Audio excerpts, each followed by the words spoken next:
Hay un momento en el viaje del alma en que el cuerpo comienza a hablar un lenguaje que parece contrario al espíritu. Un momento en que el deseo, especialmente el deseo sexual, ya no se presenta como un simple impulso biológico, sino como una llamarada que arde justo cuando la conciencia empieza a elevarse. Para muchos, esto se percibe como una contradicción. Para los ciegos del alma, como un error. Para los antiguos, sin embargo, esto era señal de iniciación. Esta obra nace de ese umbral sagrado y temido. De esa grieta entre lo conocido y lo real, donde el alma, al rozar su despertar, es confrontada con su mayor prueba, la carne. Pero no la carne como enemigo, sino como misterio. Porque el deseo que te domina no es aleatorio, es guerra espiritual. Una guerra sin disparos, pero con memorias. Una guerra sin cadáveres, pero con caídas interiores. Una guerra donde el campo de batalla es tu energía vital, y donde la victoria no se logra reprimiendo, sino comprendiendo, transmutando, elevando.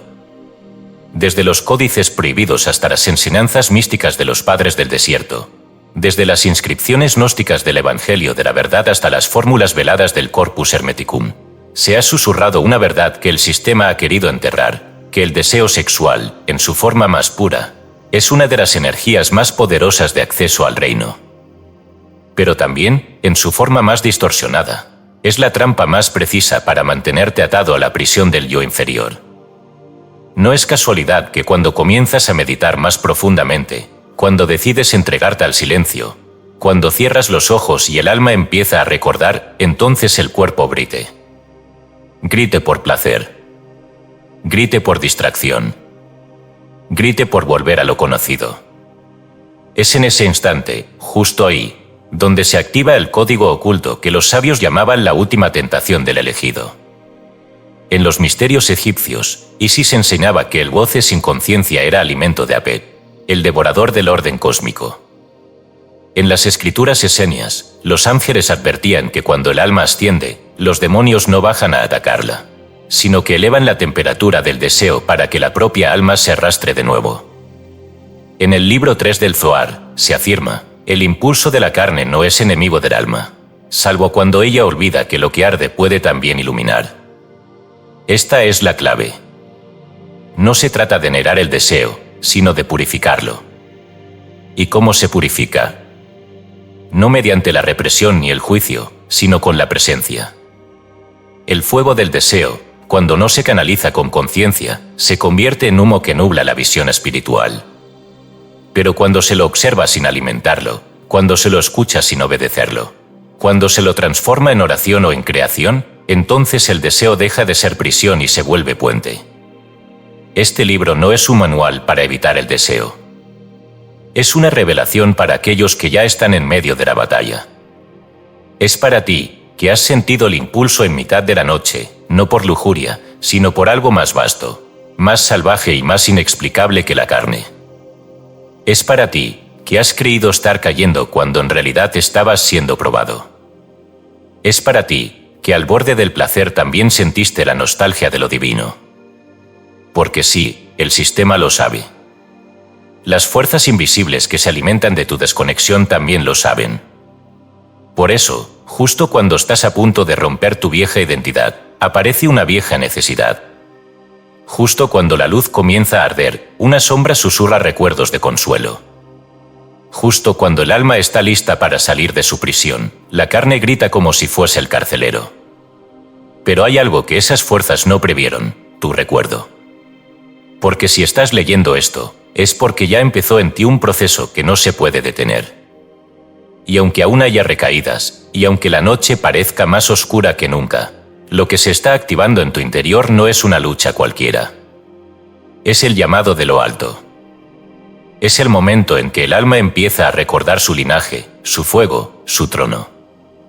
Por eso, este libro será un viaje. Pero no uno cualquiera. No será un camino de respuestas rápidas ni de afirmaciones vacías. Será un descenso al inframundo interno para recuperar tu corona. Será un grito en medio del placer que diga, no me perderé esta vez. Será una revelación progresiva de que el deseo no es tu enemigo, Es el espejo que te pregunta si ya estás listo para gobernarte. El fuego que te consumía, ahora puede iluminar tu camino. Si te atreves a mirar con ojos nuevos, cada capítulo será una espada. Y cada espada, una puerta. El deseo está aquí. Arde. Pero esta vez, no te arrastra, te guía. Porque el verdadero elegido no es quien no siente, sino quien sabe qué hacer con lo que siente. Ahora que estás por comenzar este libro, recuerda. Tu alma no está cayendo, está ardiendo para poder volar. Alquimia del deseo, transmutar placer en propósito y carne en luz. Escrito y publicado por Escucha tu subconsciente. Todos los derechos reservados. Hemos notado que más del 80% que visitan nuestro canal no está suscrito. Puede apoyar este proyecto presionando el botón de suscribirse y dándole me gusta al vídeo. Gracias por inspirarnos en seguir creando más y mejor contenido para ti.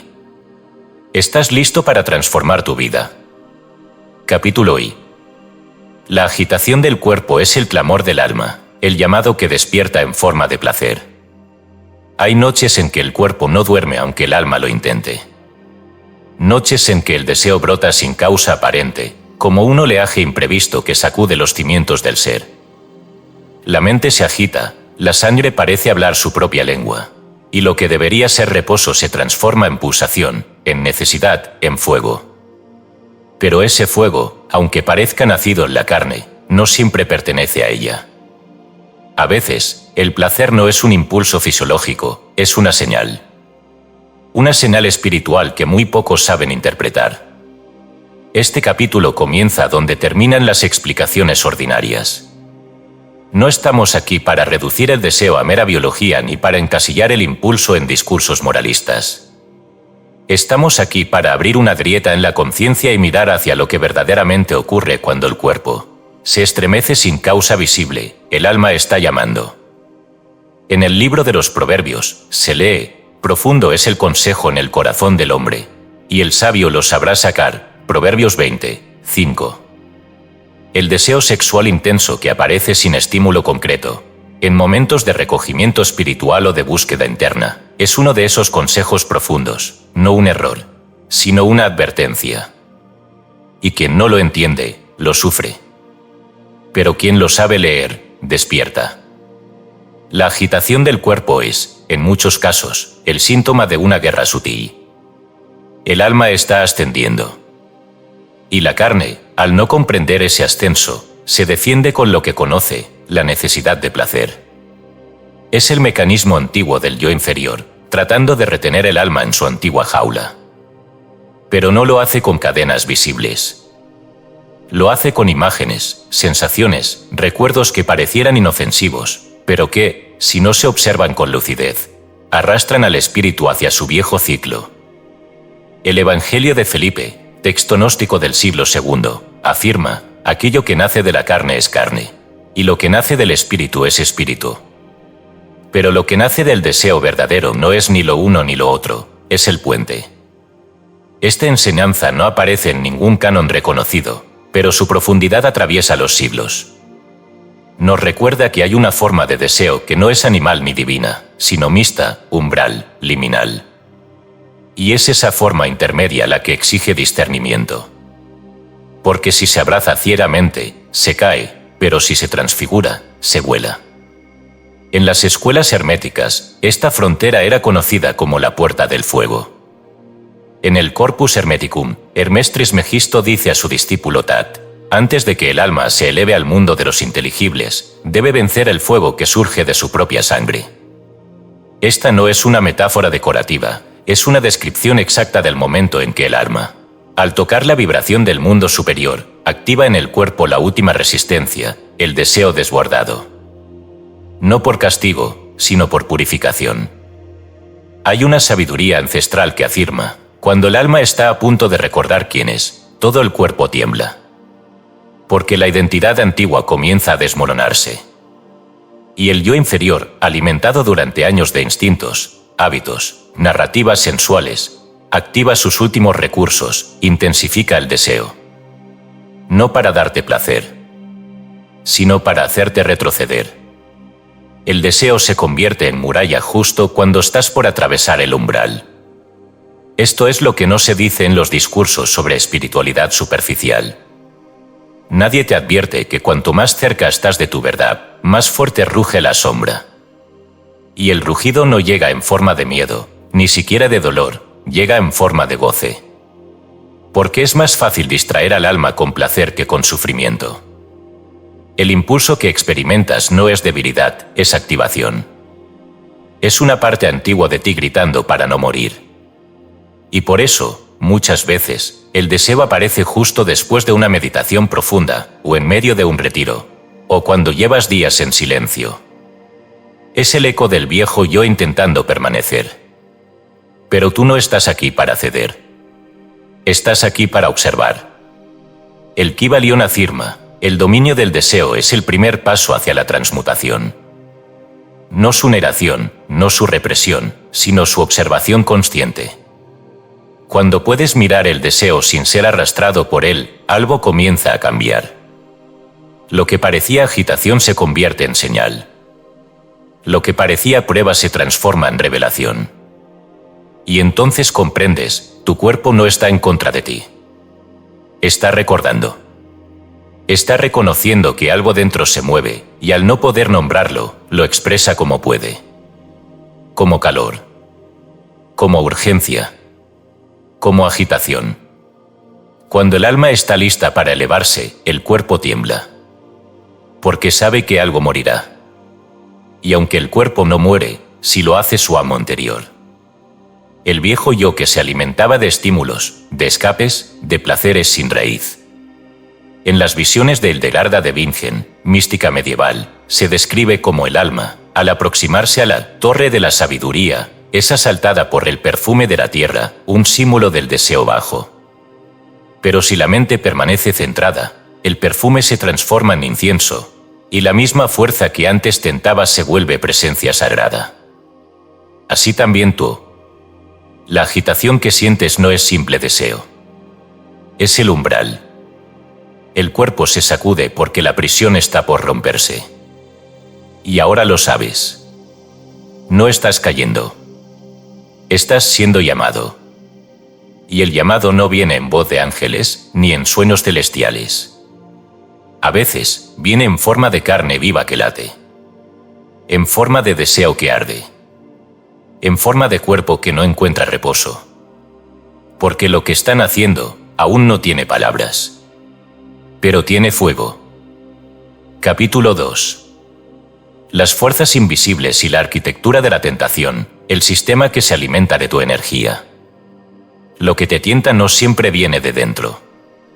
A veces, lo que sientes como tuyo ha sido cuidadosamente sembrado en tu campo energético por estructuras que no puedes ver, pero que te conocen mejor de lo que tú mismo te conoces. Hay una inteligencia detrás del impulso, una ingeniería oculta tras el deseo súbito, una precisión espiritual en el momento en que el placer te asalta con más fuerza. No es azar. Es arquitectura invisible. Y tú eres su objetivo. Este sistema, porque es un sistema, no necesita cadenas ni látigos. Le basta con que sientas. Le basta con que no cuestiones. Le basta con que repitas. Porque mientras lo repites, alimentas. Y mientras alimentas, te drenas. No hablamos de una conspiración humana. No se trata de gobiernos, religiones ni corporaciones, aunque muchas veces estas son sus máscaras. Hablamos de una maquinaria espiritual, un campo vibratorio compuesto por formas pensamiento, entes parasitarios y mecanismos automáticos que se sostienen de una sola cosa, tu inconsciencia. En el libro de Enoch, texto apócrifo excluido de los cánones oficiales, se advierte sobre las entidades que observan los actos de los hombres y los inducen con susurros a retornar a la carne, cuando ya el alma se había elevado. No se refiere a demonios grotescos. Se refiere a inteligencias sutiles, expertas en disfrazarse de deseo legítimo. Entidades que se nutren de tu energía vital, especialmente cuando ésta comienza a purificarse. Porque el alma que despierta deja de ser útil al sistema. Ya no reacciona con facilidad, ya no busca validación, ya no consume como antes. Y por eso es perseguida. Cuando un ser se convierte en canal de luz, su vibración altera la atmósfera. Y todo lo que vive de la sombra lo detecta. En las antiguas tablas herméticas, se explicaba que el fuego del iniciado enciende alarmas en los reinos del bajo astral. Es una ley, cuando te enciendes, algo busca apagarte. No por maldad, sino por equilibrio. El sistema energético del mundo ha sido construido para permanecer en un punto medio de adormecimiento colectivo. Cualquier fuerza que rompa esa armonía, como lo hace un elegido que recuerda su propósito, es interpretada como amenaza. Y entonces ocurre la tentación. Pero no es la tentación como nos la enseñaron. No es la manzana ni el fruto prohibido. Es un algoritmo vibratorio. Una secuencia de estímulos meticulosamente diseñada para resonar con tus memorias más profundas, tus carencias más sutiles y tus heridas aún abiertas. No importa cuánto hayas avanzado. Si hay una herida no vista, el sistema la conoce. Y la activa. ¿Por qué sientes deseos intensos justo después de orar profundamente? ¿Por qué, tras días de silencio, tu cuerpo se llena de impulsos que creías superados? ¿Por qué el insomnio aparece cuando más estás intentando mantenerte en presencia? Porque estás siendo observado. Porque has cruzado un umbral. Y cuando eso ocurre, las fuerzas invisibles inician su estrategia. En el Evangelio de Tomás, Jesús dice: cuando saques lo que está dentro de ti, eso te salvará. Si no lo sacas, eso que está dentro de ti te destruirá. Pero hay algo más. Lo que está fuera de ti también sabe lo que está dentro. Y lo utiliza en tu contra si no lo has purificado. Lo que llamamos tentación no es solo un ataque, es un reflejo. Un espejo preciso de lo que aún no ha sido transmutado. Y el sistema lo usa para mantenerte bajo su red. Este sistema no necesita que falles, necesita que repitas. Su alimento no es tu caída, sino tu ciclo. Porque cada vez que cedes al mismo impulso, cada vez que entras en la misma fantasía, cada vez que confundes deseo con libertad, él se fortalece. Tu energía se entrega voluntariamente. Porque no puedes entregar aquello de lo que eres consciente, pero sí puedes perder lo que ignoras. En la literatura cabalística, especialmente en el Zohar, se habla de los klipot, las cáscaras oscuras que envuelven la luz del alma. Estas cáscaras no son castigos, sino residuos. Se forman por cada acto realizado sin conciencia. Y lo más complejo, muchas veces el sistema hace que confundas las klipot con tu verdadero yo. Te seduce con lo que fuiste. Te arrastra con lo que ya superaste. Te convence de que aún eres quien ya no eres. Por eso, en la guerra espiritual, la tentación no se reconoce con los ojos, sino con la presencia. La trampa no está en el acto, sino en la frecuencia. Todo lo que te hace vibrar hacia abajo, aunque venga disfrazado de gozo, es una señal. No porque el gozo sea malo, sino porque el sistema no manipula para que te sacien lo superficial y no busques lo eterno. ¿Y por qué el deseo sexual es su arma favorita? Porque es la energía más pura y más poderosa al mismo tiempo. Porque cuando no se transforma, ata. Pero cuando se eleva, libera. Y el sistema no puede permitir que muchos la eleven. Sería demasiado. El mundo cambiaría. Los elegidos despertarían. La red de control colapsaría. Por eso, cada vez que tu energía se eleva, se activa una interferencia. No como castigo, sino como reflejo del campo de guerra que pisas. Y ahora lo sabes. No estás siendo tentado porque seas débil. Estás siendo probado porque estás encendiendo una lámpara en medio de un sistema que opera mejor en la oscuridad. No estás obsesionado sin razón. Estás bajo asedio porque tu alma dejó de ser alimento fácil. Y el sistema no lo tolera. Este no es el fin de tu pureza espiritual. Este es el comienzo de tu verdadera soberanía. Y si entiendes esto, si puedes observar sin reaccionar, si puedes sostener tu fuego sin entregarlo a cambio de un consuelo momentáneo, entonces algo se rompe en la matriz que te atrapaba. Y cuando esa matriz se rompe, tú recuerdas que no viniste a ceder. Viniste a reinar. Capítulo 3. El umbral del deseo. Cuando el espíritu está a punto de elevarse, el cuerpo tiembla. No hay ascenso sin estremecimiento. No hay luz revelada sin que algo tiemble primero en las entrañas. Y no hay verdadera transformación sin que, justo antes de cruzar el umbral, el cuerpo recuerde todo aquello de lo que alguna vez se alimentó. Esta es una de las leyes no escritas de la alquimia interna. Lo más oscuro siempre emerge antes del amanecer. El deseo es, en ese instante, tanto vestigio como prueba, tanto eco del pasado como señal del nacimiento inminente. No se trata de tentación únicamente. Se trata de frontera. El umbral no se ve. Se siente. Y su señal más certera no es una visión divina ni una voz celestial, sino una inquietud inexplicable que sube por la espina dorsal. Un fuego que no pide permiso. Una urgencia que no se puede ubicar en ningún punto del cuerpo, pero que arde como si toda la carne supiera algo que la mente aún no ha comprendido. Este es el territorio del deseo sin rostro. El momento exacto en que el alma está por elevarse, y al hacerlo, provoca un colapso temporal en los planos inferiores. Porque el espíritu, al liberarse, genera una presión inversa sobre la materia que aún no ha sido redimida. Y la materia responde. Con memoria. Con resistencia. Con deseo.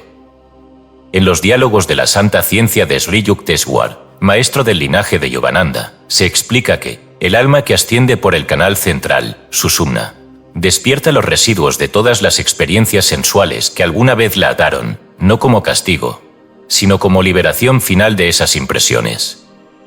En otras palabras, lo que resurge antes de tu expansión no es tuyo, es lo que está saliendo. Y sin embargo, es en este momento donde más confundido puedes sentirte. Porque el deseo no aparece como un demonio. Aparece como algo familiar.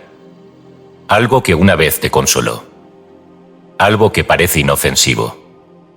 Y ese es su verdadero poder. En el libro de los espejos, tratado atribuido a un maestro anónimo de la tradición ismaelita, se dice: cuando estés a punto de cruzar, verás tus deseos como luces que guían. Pero no toda luz es fuego divino. Hay llamas que ciegan y otras que iluminan. Aprende a diferenciarlas. El cuerpo tiembla porque se siente inseguro. Porque el espíritu se está retirando de su identificación con la carne. Y lo que la carne teme más que el dolor es el olvido. No quiere ser dejada atrás. Por eso reacciona con placer. Porque el placer es la última forma de pertenencia. En los tratados místicos de Evagrio el Póntico, uno de los primeros místicos cristianos del desierto, se describe esta fase como la guerra sin enemigos externos, cuando todos los combates se libran dentro. Él advierte, el demonio de la lujuria se manifiesta no cuando el monje cae, sino cuando está por elevarse. Porque es más eficaz impedirle el vuelo que empujarlo al abismo. Lo que muchos llaman recaída espiritual no es más que la activación del campo de memoria de la carne. Y no es una debilidad, sino una señal. Una señal de que algo en ti ya está ascendiendo. El cuerpo tiembla porque algo está siendo desinstalado. Un antiguo patrón energético, una programación sensual, un modo inconsciente de habitar la forma. Y si eres capaz de no identificarte con ese temblor, si puedes permanecer en el centro mientras el cuerpo arde, si puedes respirar cuando la vieja identidad suplica regresar, entonces algo inaudito ocurre. El deseo se transmuta en visión. El fuego que antes te arrastraba, ahora te impulsa. No desaparece, pero cambia de dirección. En el Ashtavakra Gita, un texto de altísima no dualidad de la tradición india, se afirma: el sabio no huye del deseo. Lo observa. Y al observarlo sin juicio, lo disuelve. Lo que fue cadena se vuelve polvo, y el polvo se eleva con el viento. Esta observación pura, este testigo silencioso dentro de ti, es la llave que abre el umbral. No hay que forzar. No hay que luchar. Hay que recordar. Recordar que el deseo es solo una capa. Una máscara. Un velo. y que detrás del velo está el espíritu, ya en movimiento, ya a punto de romper el límite inferior. Los antiguos decían que justo antes de nacer el alma en su forma gloriosa, el cuerpo atraviesa un parto oscuro. Un alumbramiento que no ocurre en el útero, sino en la consciencia. Y el canal de ese nacimiento es estrecho, caliente, cáutico. Por eso se siente como deseo. Porque es un pasaje entre planos. No estás siendo seducido, estás siendo empujado. Y lo que parecía placer es, en verdad, presión. Por eso tiemblas. Por eso ardes. Por eso no puedes dormir. Porque el alma está saliendo.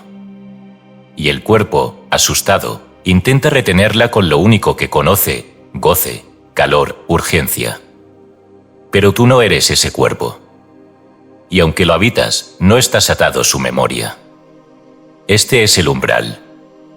Y ya lo estás cruzando. Solo respira. Observad. No respondas al deseo como esclavo. Respóndele como quien sabe que está pariendo su libertad. Capítulo 4. El pecado que nunca fue, el eros divino y su distorsión histórica. Nos han hecho creer que el deseo es pecado. Que el impulso erótico es una traición al alma. Que lo espiritual y lo sensual no pueden habitar el mismo templo. Y sin embargo, bajo la superficie de los dogmas, en los pliegues olvidados de los manuscritos prohibidos, se oculta una verdad devastadora para el orden moral establecido: el deseo no fue creado para pervertirte, sino para despertarte. Fue el lenguaje original entre el alma y Dios antes de que la palabra existiera. Antes de que Eros fuera reducido al símbolo del desorden y la carne, fue el nombre del impulso divino que mueve al universo hacia su fuente. El poeta griego Parménides lo describe como la flecha que no apunta al otro, sino al centro del uno. En los textos órficos, Eros no es un dios del placer, sino la fuerza primordial que une el caos con la luz. El Eros protobonos, el primero en nacer, emerge del huevo cósmico antes incluso de Cronos, el tiempo, lo que implica que el deseo precede a la existencia tal como la entendemos. ¿Por qué entonces se convirtió en pecado? Porque el Eros no domesticado es libre, y lo libre es indomable para cualquier sistema que requiera obediencia. La Iglesia, los imperios, las castas doctrinales, todos comprendieron que un ser humano que reconoce su deseo como expresión divina es un ser humano que no puede ser gobernado. Por eso, el deseo fue distorsionado. No eliminado, porque eso es imposible. Sino tergiversado, fragmentado, vuelto sombra, envuelto en culpa. Se convirtió en algo sucio, no porque lo fuera, sino porque su pureza asustaba. El Evangelio de María Magdalena, texto gnóstico excluido del canon, revela una frase velada de Cristo a sus discípulos: no rechacéis lo que nace del cuerpo, sino discernid si es velo o si es voz. Es una enseñanza que jamás habría sido tolerada en los concilios eclesiásticos. Porque implica que no todo impulso corporal es trampa. Algunos son guías. Algunas urgencias no vienen del yo inferior, sino del yo más elevado intentando encarnarse a través de la sensación. Eros no es enemigo del alma. Es su corriente más directa cuando aún no tiene palabras. En los textos sufí, Rumi escribe: llamamos pecado al deseo porque lo olvidamos. Pero si lo recordáramos, sabríamos que fue Dios quien lo encendió. Esta frase, nacida del corazón del Islam místico, resuena con enseñanzas de los tántricas del Shivaismo Cachemir, quienes afirmaban que la energía sexual es la primera manifestación de Shakti, y negarla es negar la raíz de la creación. Entonces, cuando el Eros se convirtió en pecado, cuando se le arrancó su centro, cuando se le desconectó del alma, cuando fue dirigido hacia la fragmentación y no hacia la unión, cuando ya no era un río que regresaba al mar, sino una fuga constante hacia el vacío. El pecado no fue el deseo. El pecado fue desear sin conciencia. Y aquí yace la distinción fundamental que transforma por completo la espiritualidad de quien despierta. El problema no es el deseo, sino su manipulación. Porque el deseo, cuando es guiado por el espíritu, construye mundos. Pero cuando es desviado por las fuerzas del sistema, te reduce a un cuerpo sin norte, a una voluntad que se confunde con impulso, a una vida que gira en torno al fuego sin saber que puede ser luz. La tradición cristiana primitiva, la que existió antes de la consolidación imperial del dogma, conservaba aún la memoria del eros sagrado. Los gnósticos hablaban del abrazo divino, una experiencia mística en la que el alma se une al Cristo interno mediante un gozo interior tan profundo que sus síntomas eran, para los ignorantes, indistinguibles del placer físico. El Evangelio de la Verdad, atribuido a Valentín, declara: el conocimiento de la verdad es gozo en sí mismo, no como el mundo lo entiende, sino como el cuerpo lo expresa cuando el alma reconoce su origen. Aquí el cuerpo no es enemigo, sino cómplice. No es prisión, sino templo. Y el deseo es su incienso.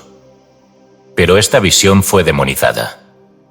Se nos enseñó que el alma debía luchar contra el cuerpo, que el deseo debía ser suprimido, que el espíritu debía purificarse mediante el rechazo de todo lo que produce placer.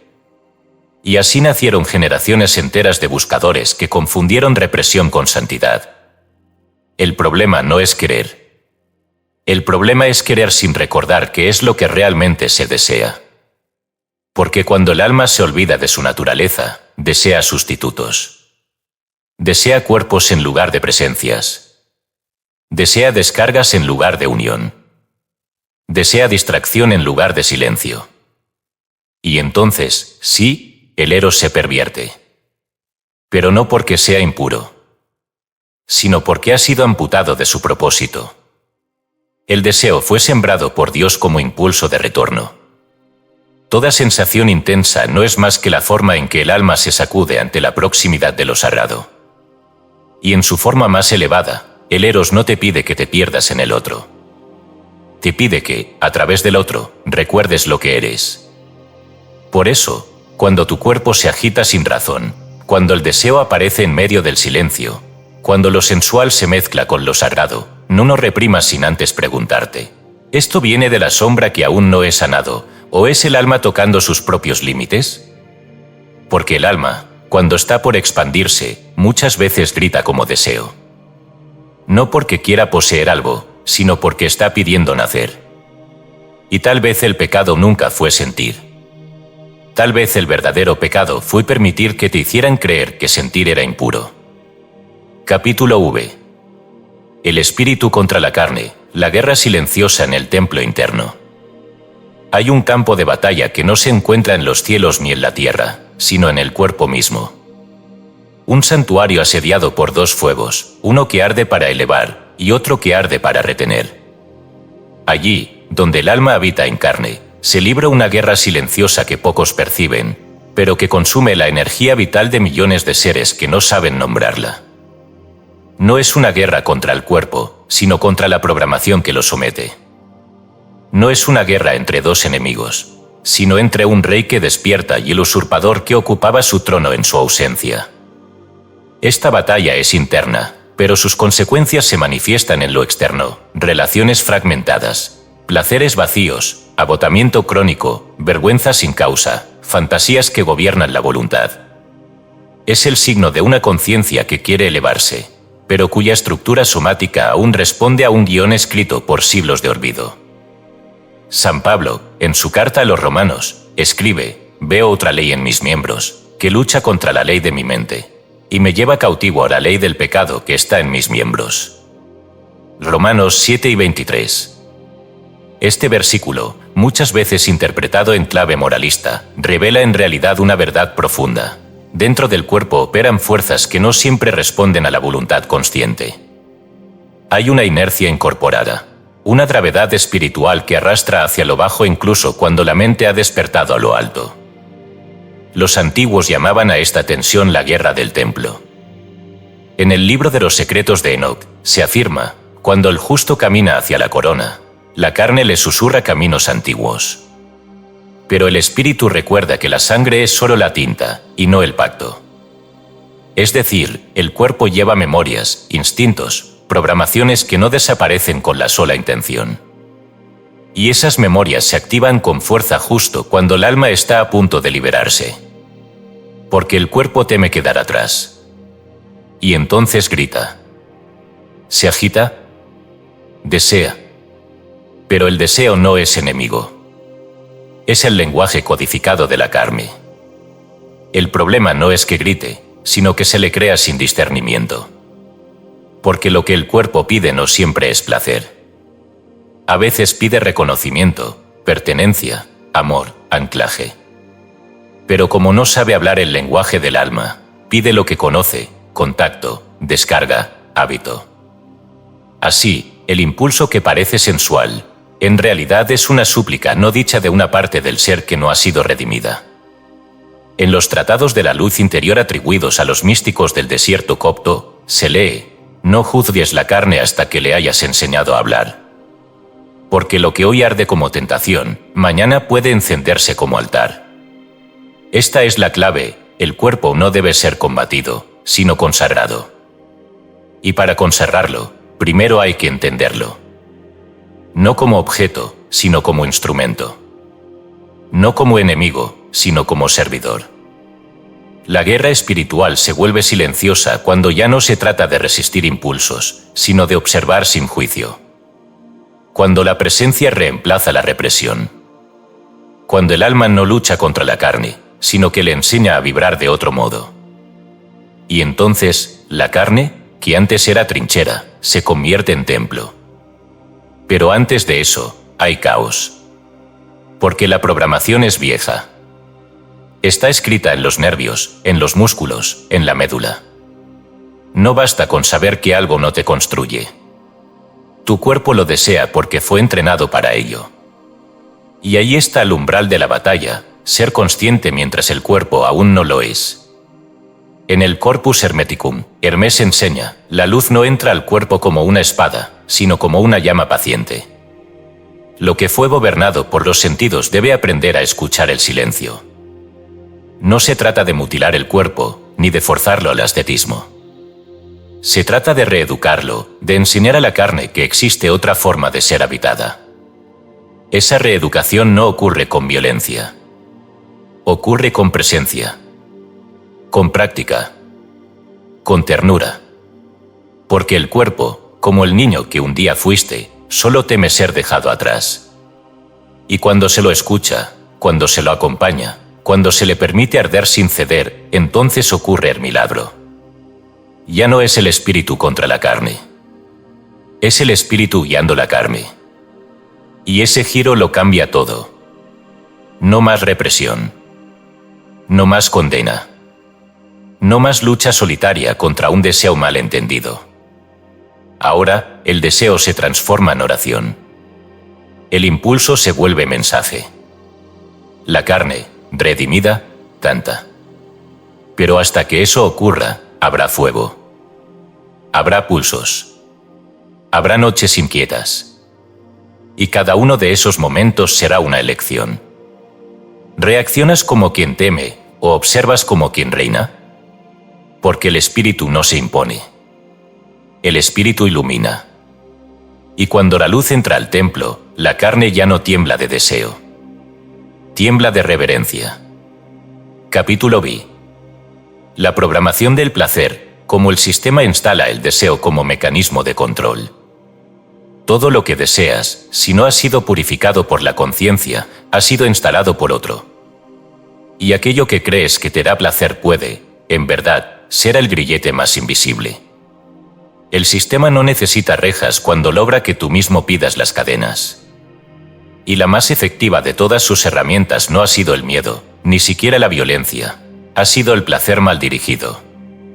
Porque lo que excita sin alma, encadena sin ruido.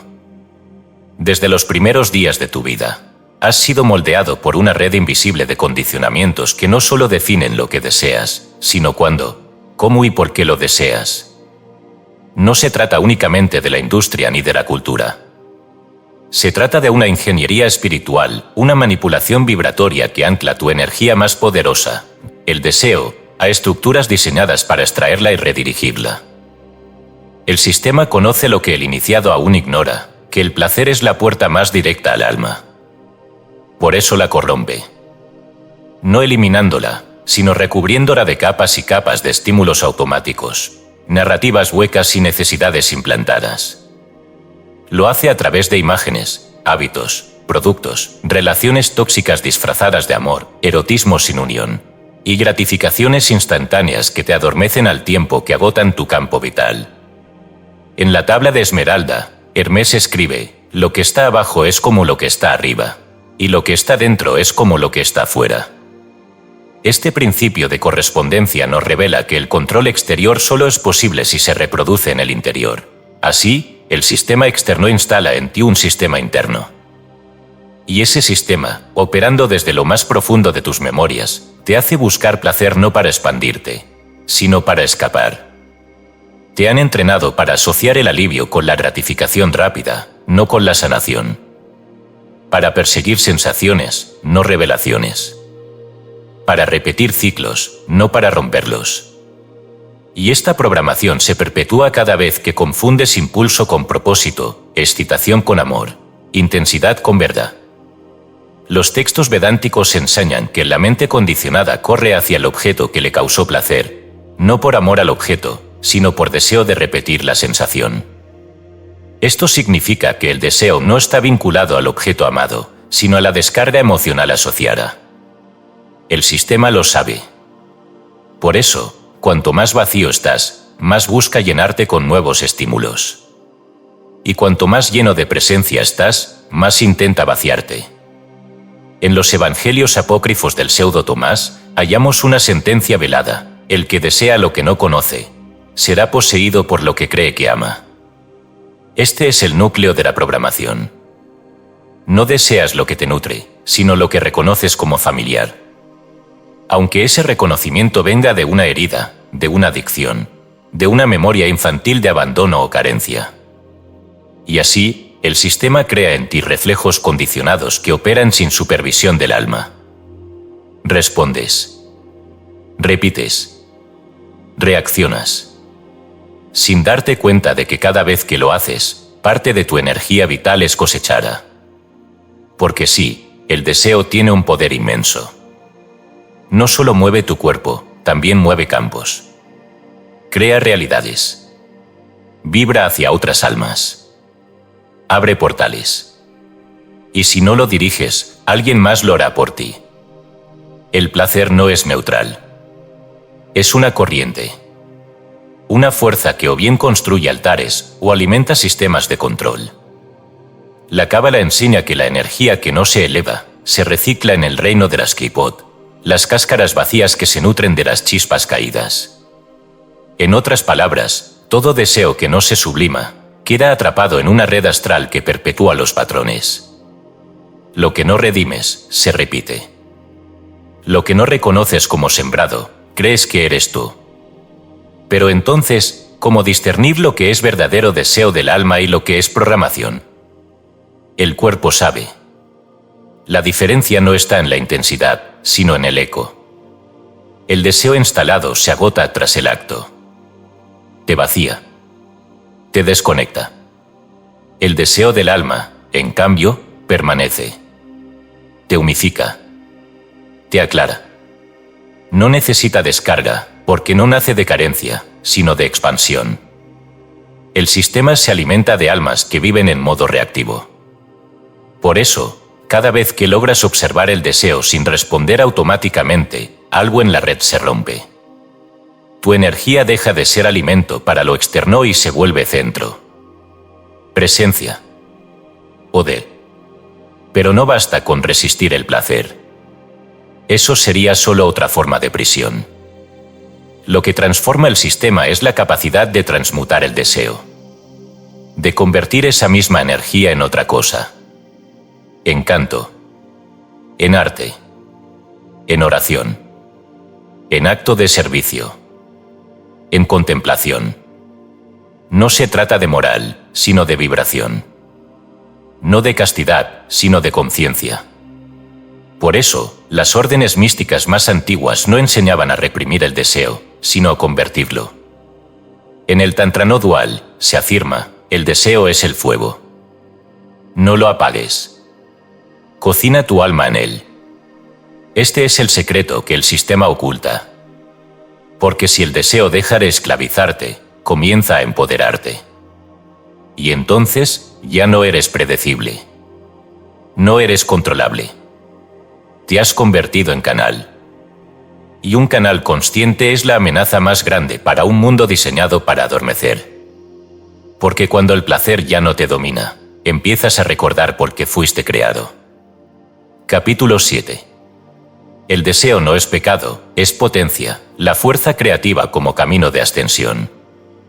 El fuego que sientes no es un enemigo. No es un error. Es la materia prima de los mundos. El deseo que late en tus entrañas no es la señal de una caída, sino el aviso de que en ti aún pulsa el poder de crear.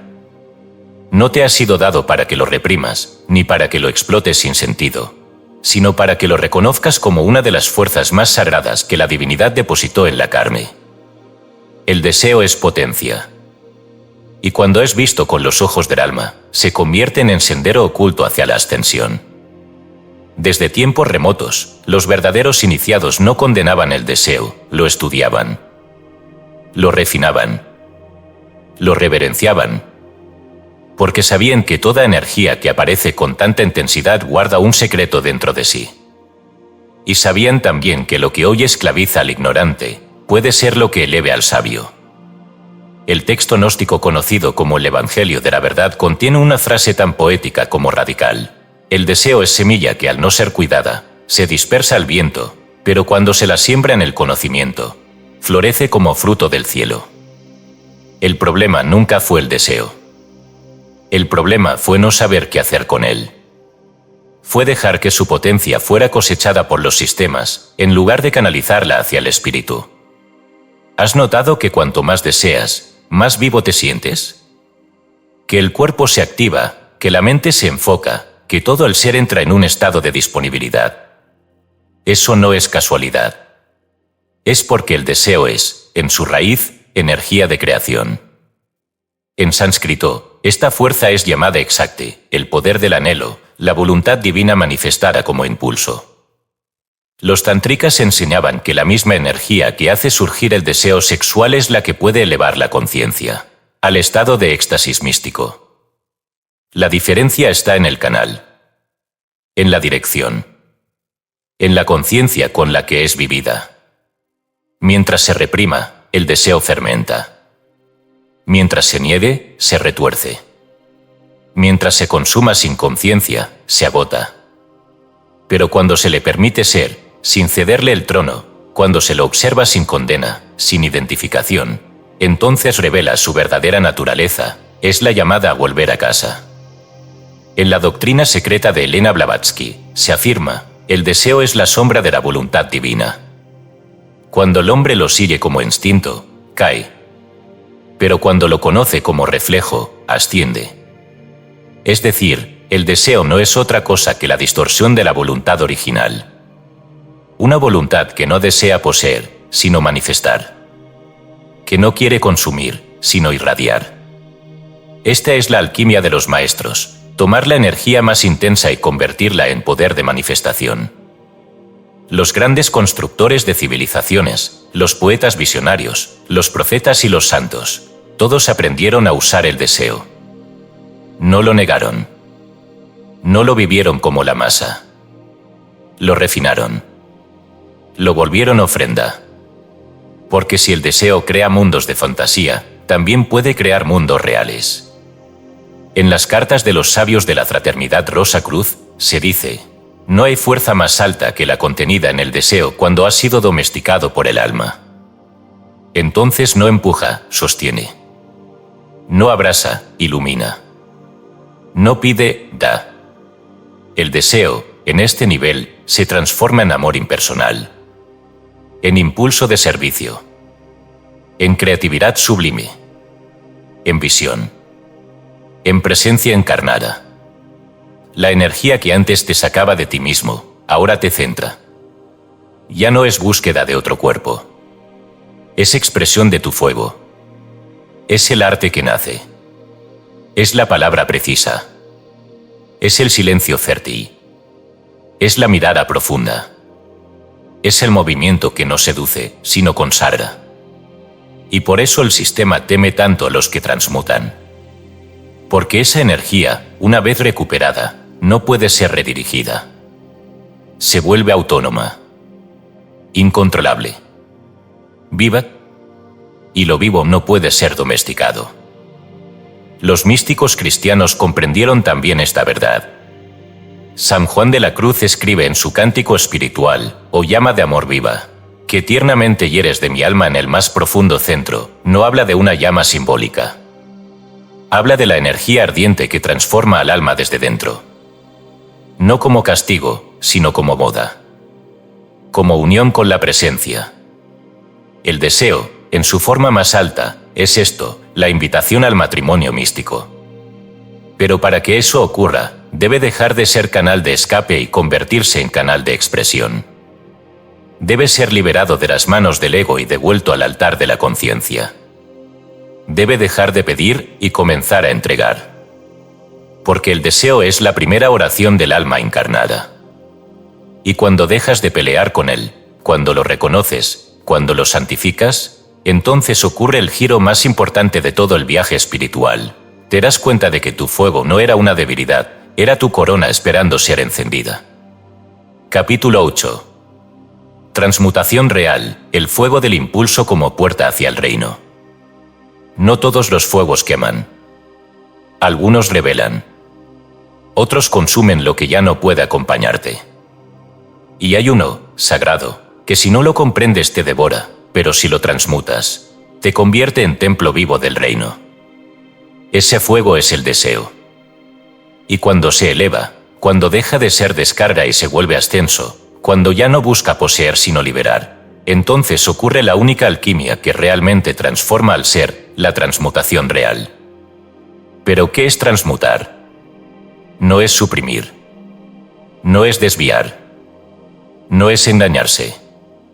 Transmutar es asumir el fuego, respirarlo, conocer su patrón, no huir del temblor, no ceder al reflejo condicionado, y entonces, mirándolo cara a cara, decirle, tú ya no me arrastras, me elevas. Esta ciencia secreta no es moderna. Fue el núcleo del misticismo original, anterior a cualquier dogma.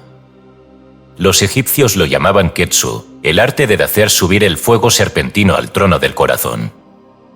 En el Corpus Hermeticum, Hermes instruye a Asclepio, no detengas el impulso con violencia, ni lo alimentes con ignorancia. Eleva la vibración de la sangre, y el deseo se volverá sabiduría. Esta es la esencia, toda energía es neutral. Su impacto depende del plano donde la dirijas. El impulso sexual, cuando no se transfiere a su forma más baja, la obsesión, la lujuria, la fantasía automática, comienza a buscar un canal superior. Esa es la verdadera causa del insomnio espiritual, no estás excitado por placer, sino por destino. La energía busca un uso más alto, pero tú no se lo has dado aún. Y si no encuentra propósito, se enreda en ciclos. La alquimia interior enseña que todo impulso tiene una frecuencia. Si lo vives inconscientemente, vibra bajo, se agota, se repite, te fragmenta. Pero si logras sostenerlo en presencia, sin actuarlo ni reprimirlo, la vibración se eleva. Y cuando alcanza cierto umbral, la misma energía que antes te ataba, ahora te libera. Lo que te ardía, ahora te consagra. En el Tantra Sivaita, esta transmutación se conoce como urvarretas, la subida de la energía seminal, literal o sutil, por el canal central. No se trata de celibato físico, sino de soberanía energética. Es la voluntad sagrada que toma el fuego del deseo y lo consagra a un propósito más alto. Ya no se desperdicia hacia afuera, sino que se recicla hacia el centro. No se fuga en la carne, sino que se vuelve visión, creación, sabiduría. Esto no es una metáfora. Es literal. Cuando sostienes el impulso sin cederlo ni suprimirlo, se genera un calor distinto en el cuerpo. Una luz tenue en el plexo. Una expansión en el pecho. Un silencio que no duerme. Estás asistiendo al nacimiento de un nuevo canal interno. Estás abriendo el paso hacia el reino. El Evangelio de Tomás lo sugiere en palabras veladas: si haces salir lo que hay en ti, eso te salvará. Pero ese hacer salir no es actuar sin conciencia. Es revelar, mirar, elevar. Es no perder lo que te fue dado para crear por entregarlo a lo que solo quiere consumir. El sistema lo sabe. Por eso bombardea el campo del deseo. Porque si recuperas tu energía creativa, te vuelves inaccesible. Dejas de ser parte del ciclo de drenaje colectivo. Dejas de reaccionar. Dejas de necesitar. Y entonces comienzas a manifestar. Porque transmutar el deseo es convertir hambre en visión. Es volver oración lo que era impulso. Es transformar el temblor del cuerpo en claridad del alma. Esto es lo que hace un alquimista, no escapa de la sombra, la revela. No huye del fuego, lo corona. El deseo sostenido con presencia se convierte en poder. Y ese poder, cuando es limpio, cuando no necesita validación, cuando no busca poseer nada, se vuelve silencio. No el silencio de la ausencia, sino el silencio de lo que ya no arde hacia abajo, sino hacia adentro. Y ese fuego interno, sin objeto, sin nombre, sin urgencia, es el sello del iniciado. Es la marca del que ha cruzado el umbral sin perderse en la forma. Es la señal de que el reino no está lejos, está encendiendo su lámpara en ti. Porque el deseo no era el obstáculo. Era la puerta. Y la transmutación, el acto de abrirla sin huir del fuego. Capítulo 9. La sombra que grita, memorias encarnadas y energías no redimidas. No todo deseo es actual. Muchos de los impulsos que te arrastran hoy no nacen en el presente, sino que emergen desde cámaras ocultas de tu historia energética, ecos no resueltos de memorias corporales que aún buscan ser vistas, integradas, sanadas. Y cuando no las reconoces como tales, crees que el impulso es tuyo, que lo que sientes te define, que el deseo que te desborda es parte de tu identidad. Pero no lo es. Es sombra. Y la sombra, cuando no es reconocida, grita. La sombra no vive en la mente. Vive en la carne. En los tejidos, en las células, en los centros energéticos donde quedaron impresas experiencias que nunca pudieron ser digeridas. Algunas vienen de esta vida, otras no. Algunas son tuyas, otras heredadas. Todas esperan resolución. Y el deseo es una de sus formas favoritas para llamar tu atención. Carl Jung anticipó con claridad, hasta que no hagas consciente lo inconsciente, eso dirigirá tu vida y lo llamarás destino. El deseo desbordado, desproporcionado, desorientado, no es pecado, es síntoma. Es la voz de algo que no ha sido integrado. Un aspecto de tu ser que fue reprimido, negado o escindido, y que ahora intenta regresar, disfrazado de urgencia. En las tradiciones chamánicas mesoamericanas, el cuerpo era entendido como un mapa de memorias. Cada zona corporal se consideraba un archivo vibratorio de experiencias. El bajo vientre, donde se concentra la energía sexual, era visto como el lugar donde se almacenaban las heridas del linaje, abusos, tabúes, culpas heredadas, traiciones no resueltas. Cuando esa energía se activaba, los sabios sabían que no era solo libido, era historia. Era el alma del clan buscando redención. Los textos de Nag Hammadi lo confirman en otra clave. En el Diálogo del Salvador, un escrito gnóstico que sobrevivió la destrucción del pensamiento original cristiano, Jesús dice a sus discípulos: cuando sientas fuego en la carne, pregúntale qué imagen ha sido impresa en ti.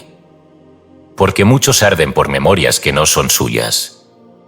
Aquí el maestro no condena el fuego, pero sí llama a descifrar su origen.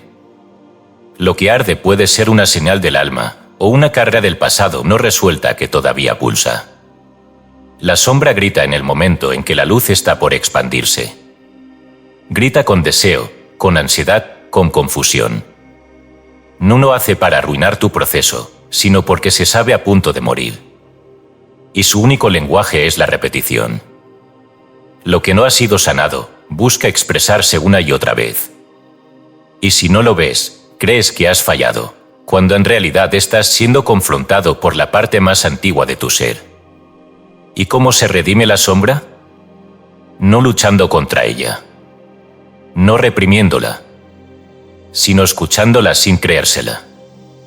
La alquimia de la sombra no es un acto de guerra, sino de visión. Es poder ver el deseo sin identificarse con él. Poder notar la historia detrás de la urgencia. Poder descifrar cuál fue la carencia que generó ese patrón. Porque cada impulso tiene una raíz. Y cuando la raíz es iluminada, el deseo pierde su fuerza. Se libera. Esto es lo que enseñaban los padres esicastas del cristianismo místico oriental. Aislados en cuevas del monte Athos, estos maestros no combatían sus impulsos, los observaban con oración pura. Practicaban la vigilancia del corazón, nepsis, una forma de presencia continua que convertía cada pensamiento en objeto de contemplación. Y así, lo que antes era tormento, se volvía transparencia. La sombra, al ser vista, ya no necesita gritar. Al ser reconocida, se calma. Porque el impulso que tanto te inquieta muchas veces no quiere ser actuado, quiere ser entendido. Lo que deseas compulsivamente puede ser, en verdad, una escena inconclusa que tu alma está intentando cerrar. Un gesto no expresado, un amor negado, un trauma ancestral que aún no ha sido llorado. El cuerpo recuerda. Y en su lenguaje críptico, manifiesta todo lo que la mente ha olvidado. Por eso, cuando sientas ese impulso que parece no tener sentido, no reacciones. Pregunta: ¿qué memoria está intentando hablar a través de este deseo? ¿De quién es esta urgencia? ¿Es mía? ¿Es del niño que fui? ¿De mi madre? ¿De una vida anterior?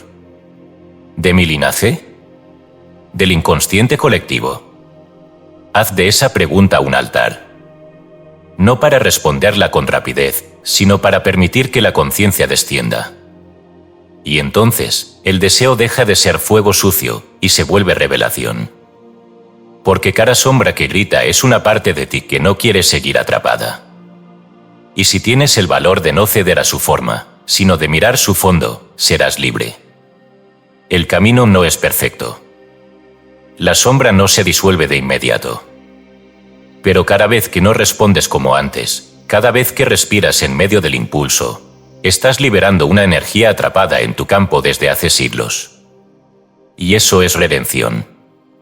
No te estás volviendo loco. Estás despertando al eco más antiguo de tu alma. Y al escucharlo con presencia, el grito se convierte en guía. Capítulo X. El templo que fuiste programado a profanar, redención del cuerpo como altar del espíritu. Antes de que pudieras razonar, antes de que supieras pronunciar tu propio nombre, ya se había escrito un decreto no visible sobre tu cuerpo: no te pertenece, úsalo, entrégalo, explótalo, pero no lo habites con conciencia. Este cuerpo, tu templo, fue programado para el uso, no para la devoción. Se le despojó de su sacralidad en nombre de placeres que no elevan y se le encadenó al olvido mediante un culto constante a lo externo. Pero ahora el alma empieza a recordar, y con ese recuerdo se activa el dolor de lo que el templo ha sufrido por haber sido negado como santuario.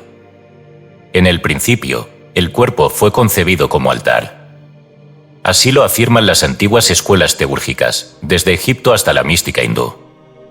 En el libro de los muertos, el cuerpo era la casa de la inmortalidad, y sus centros energéticos eran llamados Neteru, puertas de los dioses.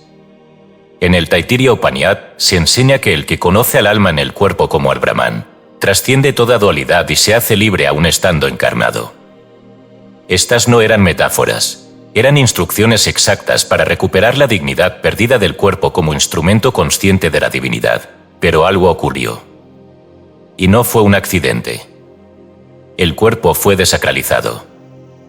A través de sistemas de creencias, cultura, entretenimiento, imágenes, traumas heredados y manipulaciones energéticas, se instaló en la conciencia humana la idea de que el cuerpo es una herramienta para obtener placer, no una vasija para contener luz. Que lo importante es cómo se ve, no cómo vibra. Que está para dar satisfacción, no para revelar presencia. Y lo más perverso, se le enseñó a profanarse a sí mismo, sin que lo notara. Así, muchos aprenden desde jóvenes a maltratar su templo no con violencia explícita, sino con abandono sutil. Entregan su energía sexual sin conciencia. Se alimentan con culpa. Se relacionan desde la carencia. No escuchan su cuerpo hasta que enferma. No lo honran, no lo sienten, no lo habitan. Y luego se preguntan por qué no pueden elevarse. Porque el alma no puede ascender por un canal roto. Y el cuerpo roto es el canal que nunca fue entendido. La Biblia lo insinúa en un pasaje que ha sido tergiversado hasta la náusea. ¿O no sabéis que vuestro cuerpo es templo del Espíritu Santo, y que no sois vuestros? 1 Corintios 6 y 19. Pablo no hablaba aquí de represión. Hablaba de reverencia. No de castidad impuesta, sino de recordación. Tu cuerpo es un templo no porque sea perfecto, sino porque fue diseñado para contener lo eterno. La alquimia interna comienza cuando dejas de tratar tu cuerpo como objeto y empiezas a vivirlo como altar. Cuando entiendes que cada impulso no es una distracción, sino un mensaje. Que cada sensación es un llamado a despertar a la totalidad. Que tu fuego no es un pecado, sino una energía que pide dirección. Y que el deseo no vino a destruirte, sino a recordarte el umbral que aún no cruzaste. En los espejos sagrados del maestro Daskalos, se afirma, la carne es el instrumento más difícil de dominar porque es también el más sagrado. Lo que vibra en ella fue dado por el Logos.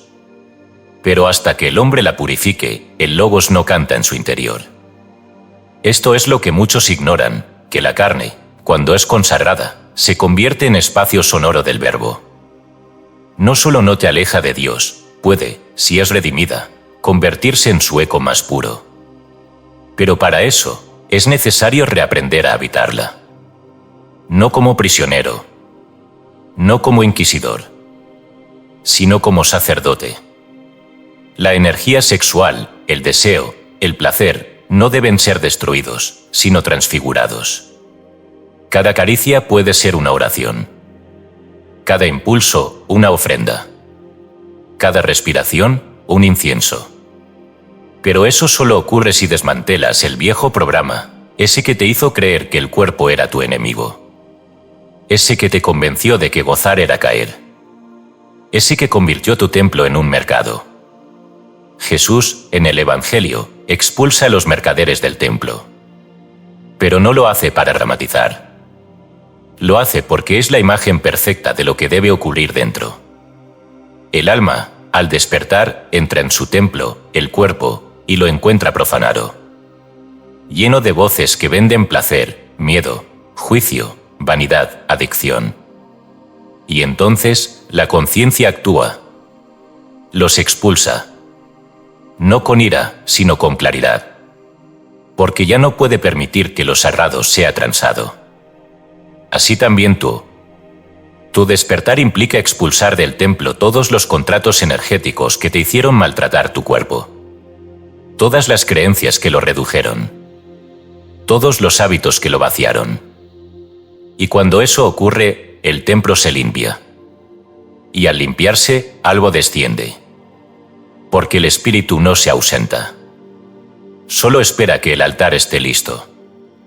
Y cuando lo está, el cuerpo se vuelve vibrante.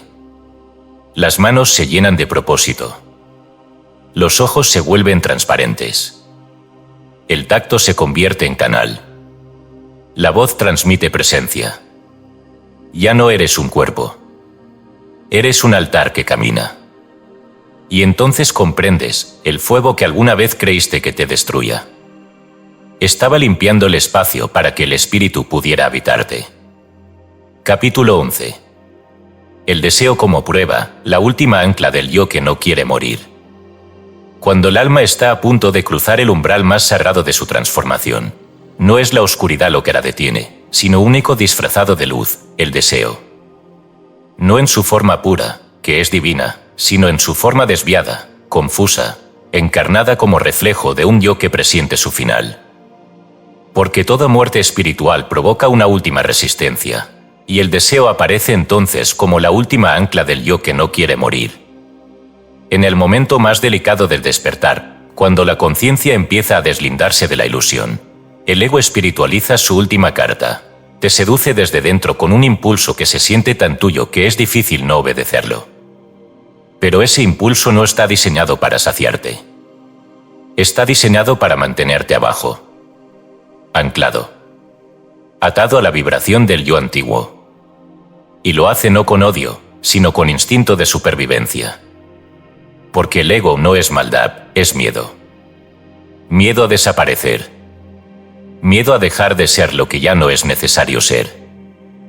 En el Evangelio de Felipe, uno de los textos gnósticos más reveladores y censurados, se afirma: antes de renacer, el alma debe dejar su vestido. Pero el vestido se aferra a la carne, porque teme no ser usado nunca más. Esta imagen es clara: el vestido representa las formas, los patrones, los apegos.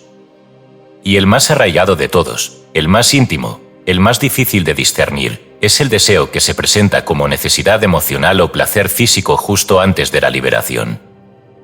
Esa es la prueba. Y si no la reconoces como tal, el ciclo se repite. Porque el deseo, cuando no es iluminado, se vuelve bucle. Y ese bucle es una jaula invisible. No porque desear sea malo, sino porque confundir deseo con verdad es el error más caro que puede pagar un alma en tránsito. La prueba no está en resistir. Está en ver. Ver el deseo como una forma. Una forma que intenta perpetuarse. Una forma que se activa cuando la luz comienza a quemar sus raíces. Una forma que sabe que, si no logra seducirte una vez más, desaparecerá para siempre. En la Filocalía, compendio ortodoxo de textos místicos, se enseña: cuando el impulso se vuelve urgente, no es porque sea verdadero, sino porque su fin está cerca. El yo antiguo, esa identidad construida por deseo, repetición, miedo, vanidad y falsa autonomía, no muere en silencio. Lanza su último ataque disfrazado de familiaridad. Y si no estás presente, caes no por debilidad, sino por apego. Porque parte de ti aún cree que el deseo es prueba de vida, cuando en realidad es el último reflejo de una vida que está siendo llamada a transformarse. El deseo como prueba no es una trampa para que falles. Es la ocasión en la que puedes demostrar que ya no necesitas obedecer. Que has aprendido a sentir sin seguir. Que puedes atravesar el fuego sin dejarte consumir. Que puedes ver el señuelo sin ceder al reflejo. Y si logras eso, entonces algo se rompe. No afuera. Dentro, se rompe la vieja creencia de que sentir equivale a actuar. Se rompe la falsa identidad que se sostenía en lo que deseabas. Se rompe el ciclo. Porque la prueba del deseo no es para medir tu castidad, ni tu dominio, ni tu obediencia. Es para revelar que parte de ti aún cree que necesitas sobrevivir a través del placer. Es para mostrarte que sombra no ha sido abrazada. ¿Qué herida aún cree que puede sanar evadiéndose? ¿Qué parte de tu energía aún busca validación en lo de afuera?